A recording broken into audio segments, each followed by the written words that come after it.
We are live. There we go. So, Brian, I feel so much better than the last time that we talked. Than last week. Last week I was like, blah, blah, blah, blah. And today I'm a little bit more, alive in this process. And I'm actually very happy to talk about what we're going to be talking about, which is budget diversity. Yes. That means you got to have. Yeah, I think we're talking about you have to have 3 women helping with your budget, 3 men, some of them black, some of them white, some of them Latino. No, that's different kind of that's diversity. Not the budget diversity that we're talking about.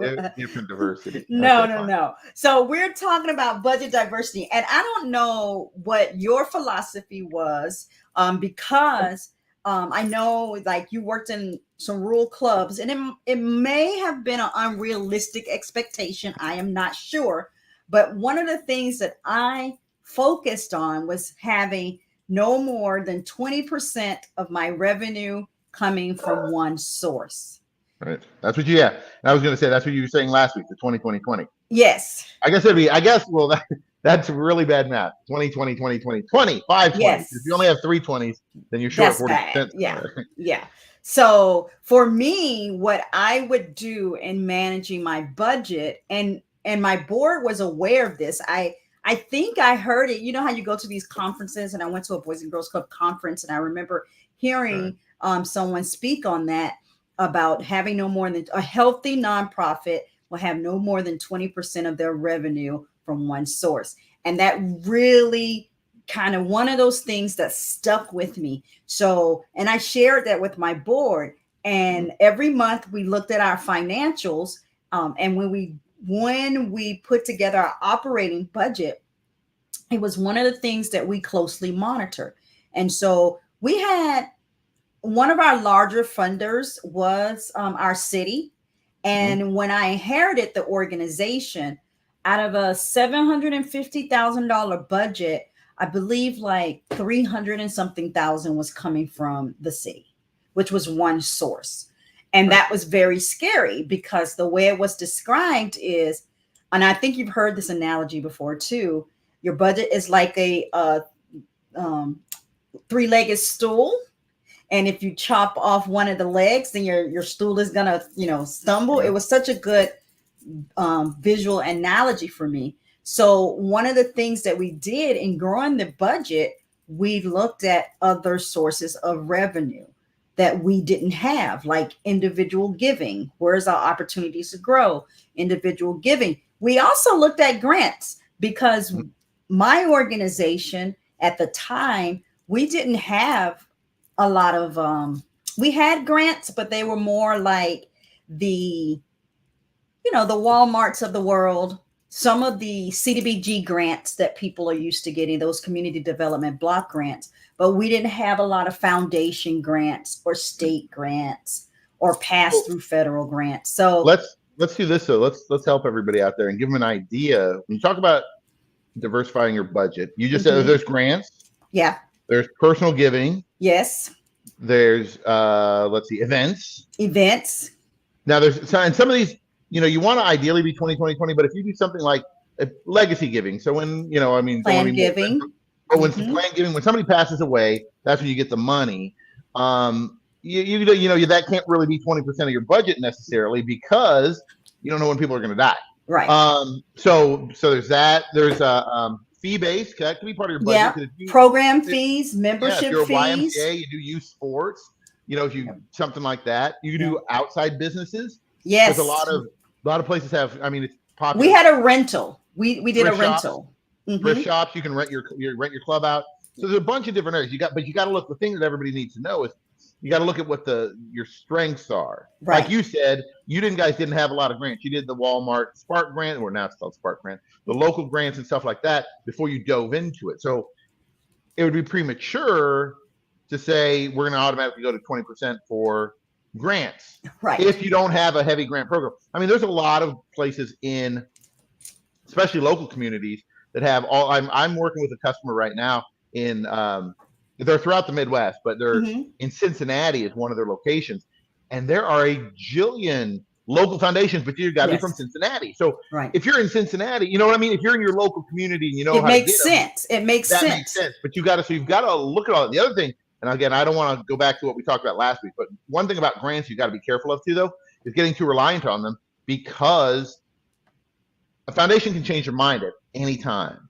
They're on Yes. their own timeline. So when you say, "Hey, I'm gonna," I true life example at my one of my boys and girls clubs, we had a foundation that always gave us about $75,000 to $80,000, right in the 75. Always was bidding for youth development. We were right in their alley. We met all the terms. Everything was great. And then one year, they started to realize that our community had a much larger homeless population. Hmm. So they said they're diverting their funds. We didn't do anything wrong. They Right. just changed. So we went from $75,000 to $10,000. So if you're budgeting on that, you got to be ready for Yeah. how am I making up that extra $65,000? So Right. when you talk about budget diversity, there's a lot of different avenues you can take. But what are the sure ones? Well, the number one for sure, 100% one, unless you're a fee-based organization, is personal giving, peer to peer. Yes. Peer That's to the peer. largest. It's Hmm. always the. I just actually did a little webinar, seminar, something. I was just trying to learn more stuff, and a lady was saying that it's 68%, 60%, 68% of all charitable giving of the $15 billion It's from that's given people. away is from people. It's not from supporting World Hope. It's not Mhm. from the nonprofit marketplace. It's from Sabrina Walker Hernandez and Brian Partee. Right. It's individuals. So Yes. maybe to your 2020 case, kind of thing, you say, well, in some cases, we're going to put forth the old college try, and we're going to up our numbers for our plan giving, or I'm sorry, our personal giving, our peer-to-peer Right. giving. Yeah. And When I because that, inherited my organization, we had zero, mm-hmm, zero um, individual giving, right. zero. So the fact that we were very heavily reliant on municipal money, and then I think our second largest funder was United Way, and you spoke to this United Way. At one point, we were like, let's say $150,000 United Way organization, and then they cut it back to $125,000. So, Mm-hmm. and then we had zero individual giving. You have to, like you said, the most stable money that you can get is from individuals. So you Yep. have to have a plan to secure money from individuals. Now, I've served on several boards, and the best one that I've seen, really, not even the Boys and Girls Club. Mm-hmm. And you remember the one campaign, Brian? Yep, 100%. I remember the one 100%. campaign. And so the way that we were taught to implement the one campaign was maybe over the course of several months. But I have worked with two organizations, and they target major gifts and individuals over a 10-week period. Mm-hmm. And both of them have raised between 380 and $400,000 within those 10-week period. It's a I usually push concentrated. I'll usually push for 6 weeks personally. I think it's when you Mhm. have but what you're saying though, and what's important, starting line, finish line. Yes. Don't, and that kind of thing. So anyway, but that's a great, I think that's a great point of diversity where when you, like I said, you want basically what I guess we're talking about today and why this is important is when the stuff happens, like you said, when tragedy strikes, when for all of you guys back in the Boys and Girls Clubs that are watching us, that Boys and Girls Clubs always get a grant called the OJP, and the OJP went from my first year, we as small club, we got like 140,000 out of OJP. By the time I left with higher numbers, with more results, with cost of living increasing, we're getting about $40,000. Right. So you've got to, when we talk about diversity, you've got to know first, identify where all the sources, Yep. what Yep. are your strengths so you can keep the budget going? What are your untapped stuff that you can put some effort into Hmm. and hopefully do better with it? And then start building that one up, what are the different things? Because if you don't, In like I said, Texas, there's bingo revenue. yeah, I went through the process to become the recipient of bingo revenue. Yep. You just have to look at your budget and again identify where the gaps are, where are Mhm. some of the opportunities, and then build towards those opportunities. You can't, you nor the board can rest on the fact that, oh, we've always received this funding, so it's a guarantee. Oh, Nothing's a guarantee. let me tell you a story too. That's the other thing though. You never, if you're on a board, if you're the CEO, whatever, a resource development person, it never stops. And let me tell you what I mean is we were lucky enough one year to be the recipients of a 21st century grant, right? Those are massive, massive. I think we got $12.5 million or something like that. So huge, giant thing. My board stopped fundraising. It caused more. It helped because we served way more kids, but it caused a lot of problems too. Because when we should have been going, okay, so we know this is a 5-year grant. What are we going to do? What's year 6 like? What are we doing to get that going? Most of the board members are going, golf tournament making 20,000 a year. That's great. No, it's not. No. You got to. How are we going to up the golf tournament to 70,000 or whatever? How are we going to do more when we do our one campaign, our Yep. peer-to-peer campaign? How are we going to get more people involved and reach out? And that might even be marketing to let people know what you do and how you're supporting, the universe and how you're making it a better place, kind of thing. That's also a part of it, that a lot of people don't get. So you just have to just figure out. And by the way, I will throw this out there since we are talking about diversity in your money. Everybody likes events. Events are fun when they go well. Events but they're a lot of work, and that's what the return on investment, your ROI for events is generally terrible. Now you don't know if it'll lead to, I invited Sabrina to my golf event, and she started to learn a little bit about my organization, and she's now going to be a donor. Right. But most people are like, I'm a golfer. I just want to play golf. I'll give you my money. Don't bug me. I'm playing golf on the bank. The bank is sending me to play Right. golf, and you're not getting the message. So events are good. Events are great. To me, they're great marketing if you market them Marketing correctly. and community awareness. That's Yes. what I think events are for. They And are bonus not money, though. massive. You get money. You Yeah. get a little bit of unrestricted dollars, which Yep. is great because you need Yep. some unrestricted dollars. But it's more for me, the events is about, okay, so now how are we following up with the people who actually Right. attended the event? So Right. then now we can create some individual donors because again, 68, what did you say? 68% of the $1 billion comes from individuals. Yep. And so you that's can't just be important. like, it's an event and yay, it's over. It's all the post work that comes in with it.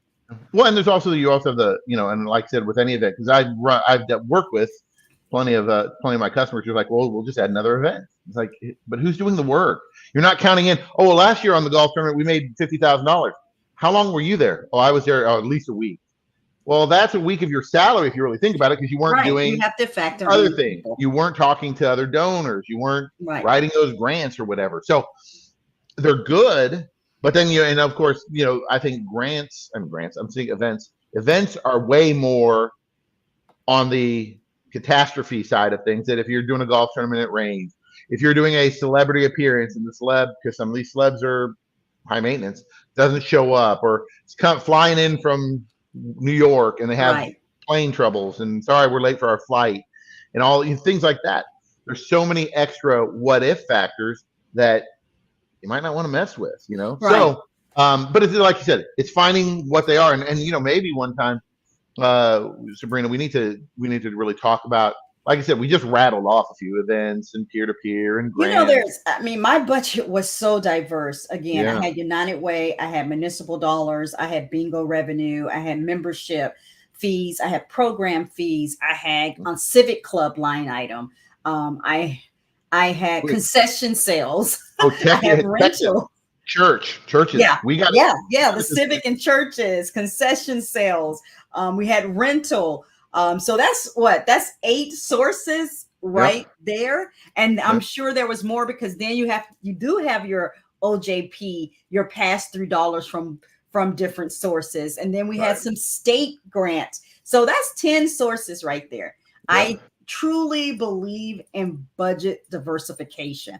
And Yep. if you are one of those organizations that you say, you know what, we get our money from federal government and that's where it is. When those legislators or whatever it is changes that priority, then Hmm. your organization goes away. And not only that, let's say you do get your money from federal government. Yeah. Fine. Federal government is so restrictive No. on what you Oh, can spend the money on well, and the work.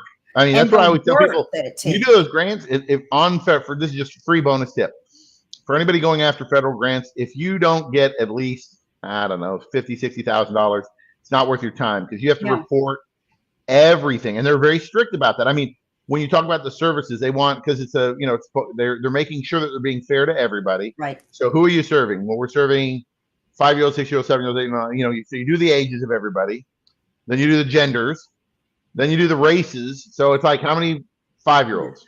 Yep. 100. How many of those 5-year-olds were male? How many were female? How many of those 5-year-olds were From black? low income families. How many from were white? How many were Latino? How many for low income family? Totally. You've got to How track many that were from data. single parent household? What Yep. are the other crazy things? Not they're not crazy, but these are the things that we had to track and we had to Mhm. know when you're dealing with those types of grants. And you're And if like, it's exactly, and if it's the worth money it, then is so great, but it takes at least 3 back office people to yeah, get to do the work to knowing track the the minutes, data. yeah, that's the So thing. That's the thing. it's crazy. And not only that, here's the other thing when I talk about budget diversity and if you have that federal grant and you're happy, you're limiting yourself because again it's so restrictive. So Yeah, you want to expand your program or you want to do something that's innovative and you can't do it with that particular funding, but you're bored and you have gotten so complacent you right, don't go and find other funding sources. right, exactly. Yeah, like I said, it's continual. It's definitely continual. So, And so you can put and yourself in a box and you won't grow, right, and it could be a bad thing. I know, again, and I'd love for you to give some examples as well, but and I know our organizations were a little bit different, but I will say this again, starting off with the $750,000 and having most of it come from government, we were limited. right, And the mindset of the people and the board that was there before was, hey, again, why do we have to fundraise? Well, we have to fundraise if we want to provide transportation because right. they we can't Any use their services, money to any services. provide, Yeah, yeah, transportation. We need to grow and get other sources if we want to expand into this community because these dollars are only designated for this particular community. right, right. And I think sometimes we people don't understand that and they become complacent with, well, this is what we can do because this is all we have. But you can Yep, always go out and get more and diversify your budget so you can right. provide more services. Yep, that's it. So with you, Brian, I'm going to ask again because I don't know if you quite answered it. Okay. Being with the rural club background, because that's a very different perspective. Huge. It's a You're very huge limited. difference, very limiting. So when you hear me say no more than 20% should come from one source. Yeah, I can't go with you on that. Okay, that was my question. That was my question. Like, Whoa. can you or can you not go with me on that? Because of where you were and your Yeah, it's knowledge. well. I mean, you what you have to do, especially in the smaller communities like I was in. You get the money where you can, and in Mhm. our case, events were very big. Talking to the people in town, the wealthier people in town, making sure you did the good stewardship and talk to them. And the reason why that was important was because when you're in a small town, the same people get asked to be on board, the same people get asked for money. And so you've got to stand out and you've got to show your results. Yeah, but I mean, we upped our events quite a bit. Like our Okay. golf tournament, we did one year. Okay, first we used to do a mail out campaign and we switched over to the one campaign. I mean, we Okay. just shoot out a bunch of letters and say, hope you give. We raised about $25,000, and we switched to the one campaign, and we made almost $100,000. That's So great. so it's more personal. We Right. did our golf tournament. There's several organizations that make tons of money from their golf tournaments, and I was talking to one of our board members. I was like, "What can we do to make it bigger? What's our next step?" Mm-hmm. And like a good nonprofit, excuse me, is Gladney. It's an adoption agency. They do a huge tournament. Theirs is actually like a PGA stop, so they're on a whole different level. But they Mm-hmm. make a ton of money from doing that. Like, how can we start going up towards like Gladney? What can we do? And what we ended up doing was we made our golf tournament mostly pretty much gimmicks, so it stood out. And you'd Okay. get people who'd call us up, and they meant this, and they didn't say this in a bad way. They're like, "Hey, I'm going to put it in my calendar. When's that stupid Boys and Girls Club golf tournament?" And what you're talking about, it wasn't, they weren't bad mouthing us. They were Right. like we had holes where you had to tee off with your opposite hand. So if you're right-handed, you had to tee off left-handed. We had a hole where you would we went to like Goodwill and bought some junker clubs, and you teed Mm-hmm. off with those junker clubs. Then after you teed off with the junker clubs, you chucked it, and Ah, whoever's went the furthest got $500 or something like that. We did it was a right. contest and all, closest to the pin and all that. So we made ours fun and different. So we upped our stuff. Because we didn't have that diversity. Now we did when we started tapping into the churches. We Mm-hmm. started getting together with churches. We started this in January, and I think we said Boys and Girls Club Day, Day of Giving was like October or something like Mm-hmm. that. And the Mm-hmm. way we would do it is we'd say we would like you guys to ask. We're just asking. It's your church. We're not pushing it on you, but we'd like to ask is on October 15th, whatever, that we're going to do a special offering for the Mm-hmm. Boys and Girls Club. Okay. Just what we do. We'll provide you with materials to let people know what we're doing and how we're impacting lives and how we're helping kids. And we want you to just pass the plate for us if you could. And we started getting a lot of people who would give. I mean, that turned That's into a awesome. massive, massive fundraiser, Right. That's kind awesome. of thing. Yeah. Yeah. So, but we were in a highly, highly, highly religious area, so you Right. had to take advantage of and utilize what was with you, and Right. talking to the churches. Right. But what I hear again, you say, well, I was in a rural area and I really can't get with you on that diversity thing. But what I hear was you were very diverse. You might I not mean, have been able to hit that 20% right. rule, We're but heavier in other areas for you sure. were Yeah. heavier in other areas, but you still understood that you Right. had to do something But different. but here's the thing though, we didn't have, much like, there's a dude who used to work for Boys and Girls Club. He was the CEO of Boys and Girls Club of Greater Dallas. Charles Mhm. English, great guy. Oh, yes, I He, remember Charles. yeah, good dude. Best dressed guy in Boys and Girls Club for sure. He was so fancy schmancy. Um, and he would always give me grief about because we had to go to because in some of these communities I was serving, there was like population 1,000. You're Right. not going to have a donor base to maintain a Boys and Girls Club, and all Right. these things. So he'd always joke. I mean, I think our fees though were a very reasonable, like $35 a month, so like $1 a day kind of thing. Hmm. And he's like, "Oh, hey Brian, are you guys still charging? Are you still charging $30 a month?" And I was like, "Hey Charles, are you still getting $250,000 from the Dallas Cowboys? Because I'm sure not. You know what I mean? Right. There's Right. it was a very different. We didn't have that availability to. I Right. mean, and when you think of Dallas, there's 5 trillion different headquarters of corporate offices here. So you can talk to, Frito Lay because Right. they're here. You can talk to Texas Instruments because they're Right. here, and so it's what you have available to you. And you have to make it work. You Right. know, You have to make it work, but you also have to look at diversity of what it is, and you right, can't rely on one source. That right. I think that's the whole point for me. Is like, please do not put all of your eggs in one Yeah, so you're basket. not crippled. You're not crippled because Right. when you lose that United Way thing going from $100,000 to $10,000, or my organization, who's gonna get screwed in that case? In my Right. case, our case, it was the kids. If Right. you're an animal shelter, it's the pets. Less pets will Hmm. be adopted, more will be put to sleep, Right. whatever. So Right. that's why it's important that you do this because Right. you don't want to stop. You don't want to have a break in services. Well, Brian, we are come to the end here, but let's talk about this really quick. Let's use this last minute to talk about. Look, Brian and I have joined together for this Build a Thriving Nonprofit Summit that is happening November the 6th through the 8th. We're going to be talking about grants. We're going to be talking about boards. We're going to be talking about marketing. And so, registration is open, and we're just coming to you to give you some little insight into some of the way we think. We think very differently. Rural Club, I think I was more suburban, and we both deal with different clients. Brian deals more with startup clients. So we come together, and the diversity between the two of us and our thought process and how we deal with things, it's going to be a great summit. So we're inviting you to register for that summit.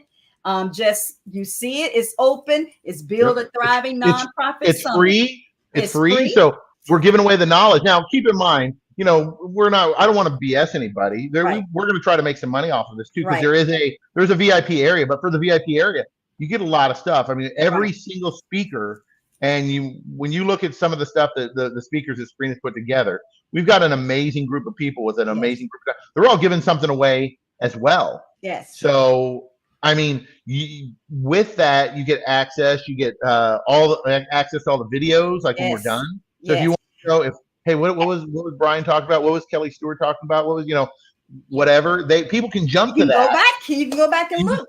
Take some notes. That was the resource. Yes. I mean, we're giving you a lot of stuff as well. So and Brian has been so generous that one of the things that will happen if you get the VIP swag bag is your name will go into a drawing, and he will write a grant up to $25,000 for you. So last year, my organization, the board that I serve on, one of the ladies won. She hasn't called you yet. That's the other thing, guys. If you get something, you got to use it. Nobody's going to knock on your door and say, hey, you got this. You need to use it.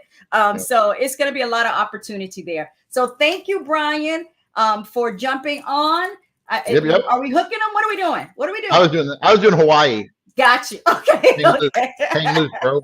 Hang loose, bro. So join us, and we'll see you later. Bye-bye. Take care. See you guys.